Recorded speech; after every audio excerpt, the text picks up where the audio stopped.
Good evening. Welcome to We Mean Business. The top story today. Billionaire Ambani brothers today struck a 1,200 crore rupee deal for the first time since their truce in 2010. Under the pact, Mukesh Ambani-led Reliance Industries telecom arm will hire nationwide optical fiber network of Reliance Communications for the rollout of 4G services. Shares in Anil Ambani promoted Reliance Communications surged as much as 15% after the deal with Reliance Industries 4G arm, Reliance Jio Infocom. Arijit Banerjee has more on this deal and joins us now. Arijit, how will this deal work for both players? If you look at it, it could be a win-win situation for both the companies, because remember that what will happen is, if you look at Mukesh Ambani, he'll get infrastructure at very cheap cost because he'll be able to lease that out. He will not have to do capital investment in setting up that infrastructure. So the broadband network comes in. Then in the next few weeks, we are also expecting a similar deal to be signed for sharing of towers. Now, Reliance Communication already has a huge tower network in the country, which it uses for its mobile services. So that can be used by Mukesh Ambani also to do the rollout of the 4G services. So in a huge cost saving for them. For, of course, Anil Ambani, his assets are getting utilized. He's going to get annual rental income, and then at a later stage, they can probably look at a closer synergy between both the services, because one is more attuned towards data while the other is towards voice, and they can come together and there could be some sort of synergy there as well. So definitely a win-win situation for both the brothers if the move pans out as they are hoping it will. All right. In fact, to discuss this entire deal, stay with me, Arijit. We are now joined by Sushil Choksi, Director of Rosy Blue Securities, to talk to us on how this will work.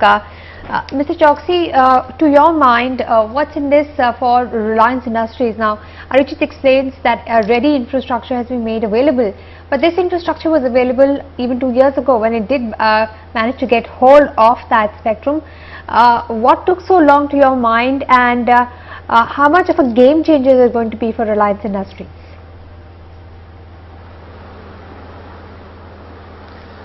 Thanks for having me on the show.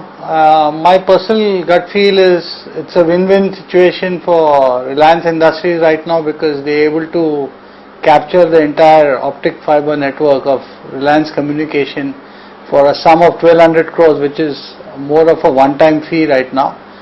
We don't have elaborate details of what will be the charges based on the user or what otherwise will be paid, but it is, communication has an advantage that they need to monetize their assets because their balance sheet is full of debt, and to debt deleveraging structure which they need to put in place, this may be the precursor to a larger event happening at a later date.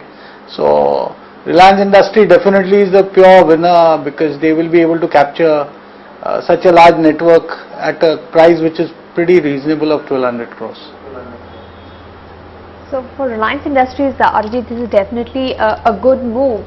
But the question I was asking was, why has it taken so long? The brothers signed a truce pact in 2010. Reliance had got the spectrum some time back. He asked for vendors, was looking around on who it will, go with this service, whose infrastructure to lease. What do you think made it tilt in the favor of Reliance Communications? To actually give it to Mukesh, remember that 4G is something which is just happening around the world globally. It's a very new technology. The whole RIL team which had taken the spectrum were actually also getting their business plan ready. They wanted to be sure on what type of service they want, what is the cost structure they are looking at, because they were creating a new service right from ground up. It is like when the mobile companies were starting their mobile service in India, because at the moment there is no 4G service in the country, so they are the first ones on that. The only company otherwise which has done it in India is Bharti, and Bharti is doing it as a pure data play, while Mukesh Ambani is looking at a much larger play. So therefore, one of the reasons, of course, has been that the planning took a lot of time in terms of trying to get the cost structures correct, trying to get the business model correct. But there was also this factor of comfort. Mukesh Ambani finally being comfortable on taking critical infrastructure from his brother. And I think that is something at which both the companies have, and very senior officials in both the companies, I know for a fact, have worked at quite some time. The tower agreement which is happening is a very complex agreement, because remember that Reliance Infratel, at one time GTL wanted to buy it, they could not buy it, and because of the huge amount of debt which the tower company has, they wanted to go for an IPO for the tower company. That did not happen. So it's a complex now structure and arrangement which is happening, because remember that it's just not a short-term arrangement. These lease arrangements are normally for 15-20 years, and that means you will rely on a critical infrastructure on somebody else. For example, if the towers don't function, then your network goes down. And you will go to a person you will trust. Exactly. So I think that was a big issue which needed also to be sorted out between the two brothers. I think that is also the fact that now Mukesh Ambani is willing to ride on the network set up by Anil Ambani, or a network which is being managed by Anil Ambani, also gives a big indication on the trust factor now between the two brothers. Right. We are also joined by Mahesh Uppal, telecom analyst and director at Comfirst India. Mahesh, welcome to NDTV Profit. We've just started to understand how this deal is going to work for Reliance Industries and for RCom. Mr. Choksi feels it's a very good deal for Reliance Industries, given that they've managed to lease this infrastructure at the cost of 1,200 crore rupees. It will be across the country, and let's not forget, with Flat Telecom, even international connectivity will come through for Reliance Industries, Jio Infocomm. To your mind, what are the benefits for Reliance Communication for this? Leased income is going to come in, but will it help turn around its entire business, which is burdened by huge debt? Yeah, I think that's a very good question, and I do believe that this deal actually is far more important to RCom than it is to Reliance Infocom. And I think RCom, as you hinted, is struggling in the market, and having assets such as optical fiber as well as towers not being used to full potential is obviously not something that a company such as RCom would want. So having now the possibility for this infrastructure to be used efficiently and in a way that generates revenue is a big deal for RCom. And certainly Reliance Jio too is actually getting a fairly significant infrastructure which it does need, and clearly this will make its path towards getting the path towards rolling out the 4G that much easier. But 4G still faces huge many question marks and huge many challenges. So I think while it is positive for Reliance Infocom, the challenge of 4G data is still a significant one, not just for our Reliance Infocom, but for everyone as well. My question is to Mr. Choksi. Mr. Choksi, when you look at this synergy, do you think that, as you said, this seems to be a precursor for a larger play? Is there a feeling that there could be actually the two brothers or the two companies actually coming together in the telecom business? My personal gut feel, based on whatever has been happening in last few months and what is visible to a great point where telecom industry is concerned, nobody wants to have a huge capex. Reliance Industry, after doing all its precursor startups, whatever they are rolling out, the trials I understand at Jamnagar on 4G, they have looked at assets which can support the entire system which they want to roll out. And Mukesh Ambani knows, or his team knows, Reliance Infocom's entire technology as well as whatever they have put up and which is being managed by Anil Ambani Group today, as in terms of capability of those assets. And today, initial deal of this optic fiber is a startup. I personally feel that telecom towers of 50,000 which Reliance Infratel has a roughly 20 to 25,000 crore value in terms of capex.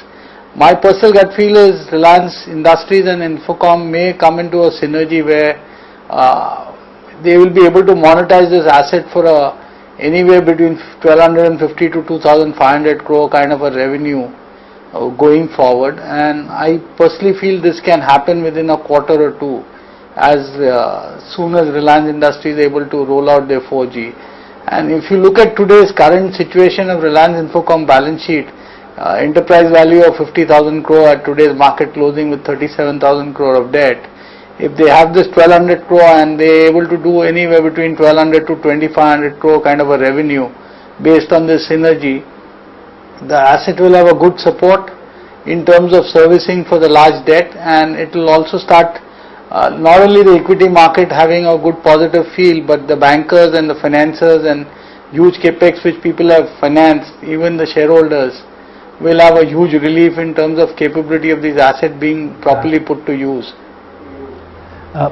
Mr. Uppal, a very interesting point coming out with what Mr. Choksi is saying.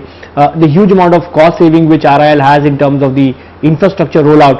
Also, RCom becoming a more stable play in the sense that they have fixed tenants who will give them every year rent.